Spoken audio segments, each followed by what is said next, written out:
Hello and welcome to Ask DRTK. I'm Todd, and today we're going to talk about using a dynamic microphone to get really good broadcast sound for our voiceovers, presentations, and online meetings and communication. The microphone I'm going to be using today is the Behringer XM8500. This is a very inexpensive dynamic microphone, can be purchased for in the neighborhood of $25, and will give you high quality sound in a room that hasn't been treated to cancel out echoes and other noise. You know, having high quality sound is extremely important when we're communicating online, producing content for our colleagues or our students. Choosing the right microphone is something that's very important to ensure we get good sound without having to spend more than we need to and without having to create unnecessary complication in our setup. Now, the XM8500 is an XLR microphone, and that means we're going to use an interface. And I'll be talking about audio interfaces in a future video in this series. But for today, let's just concentrate on the mic itself. Now, I'd like to say that this video has music featured from Epidemic Sound playing in the background. If you like it, please check out the link below. Now, you'll see from my setup, I have the microphone mounted on a boom arm with a pop filter in front. And really, the reason for this is I want to get the microphone as close to my face as possible. Bringing the microphone up close does a few things. It greatly improves the signal to noise ratio. So the sound of my voice versus the background noise of the room and any other interference. And so having the mic up close is going to help give a really clear sound. The difficulty with this is we can sometimes get unwanted plosives coming through in the audio. And plosives are where we get popping sounds when we say words like Peter and pizza and Bob. And so having this pop filter in front of the microphone helps to minimize those events while getting the microphone really close to my face for good quality audio. Now, you may say the microphone is in the frame, and yes, it is when we use a dynamic mic.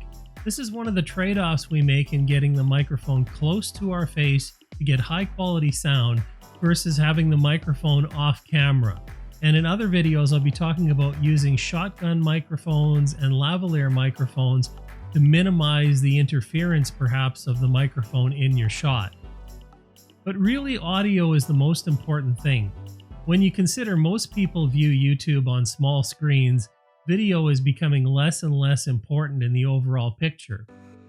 And the thing is, if you're using this for voiceover for a PowerPoint presentation or other types of slides, you're not really going to have the microphone in the shot most of the time anyways. So the microphone I'm using today is the Behringer XM8500, and again, this is an inexpensive dynamic microphone. Dynamic microphones are useful in environments where we don't have optimal sound conditions because they have a very, very low pickup level. So the chances of them picking up background noise compared to the overall sound of my voice is actually very low. Dynamic microphones have long been used for broadcast purposes and live performance where it's important to minimize any intrusion of outside sound. And if you think about those listening to your presentations, PowerPoints, lessons, etc., you'll find that background noise takes away from engagement and interferes with the overall message you're trying to get across. So using a dynamic microphone is a great option for people teaching from home, working from home, or just for general communication. You'll also see podcasters frequently use this dynamic microphone setup in order to get high quality sound when people are perhaps only listening without any video content. The XM8500 comes as a kit with the microphone, a clip to attach it to a stand, and a case. It doesn't include a windscreen or this pop filter, so those are things you're going to have to purchase separately. But overall, when you consider the cost of the microphone with a pop filter and a desk stand, this is still going to be well under $100. And adding in a basic audio interface, when you spend in the neighborhood of $150 total, you have a great solution for broadcast quality sound. And broadcast sound is one of the best ways to distinguish your content from others. So whether you're a content creator making videos for YouTube, or an educator producing content for your students to consume in distance learning, or you're giving a presentation for colleagues, using a dynamic microphone gives you that high quality sound that your viewers are going to appreciate. The Behringer XM8500 is not the only dynamic microphone you could choose, but for the price it's very difficult to beat. Later on in this series, we'll be looking at some other microphones across a variety of price points, And we'll see that although you can get better sound by spending more money, typically the difference in sound quality from a built-in microphone on a laptop or a webcam compared to the XM8500 is the widest gap you're going to see. Spending more money to get higher-end microphones is going to provide very small incremental improvements, so the XM8500 is a great choice for those starting out. And the thing is, if you start with an XLR microphone like the XM8500 and an audio interface, that provides you with an upgrade path as well. So as time goes on and you want to improve your sound further, or perhaps you want to add additional microphones so you can interview people, the audio interface and XLR path is a great way to go for expandability. Now, the nice thing about the configuration with the XM8500 and a digital interface is it works very much like any other microphone on your Windows or Mac PC. You're going to find that your audio interface becomes available in Windows or Mac OS, and you simply choose that as your microphone source, regardless of the software you're using. So whether you're recording a voiceover in PowerPoint, speaking on a Zoom meeting, streaming online, or recording content to later be processed in Premiere Pro, using an audio interface with an XLR microphone provides you flexibility whatever your use case is. Here's what you can expect when doing a voiceover for a PowerPoint presentation using the XM8500.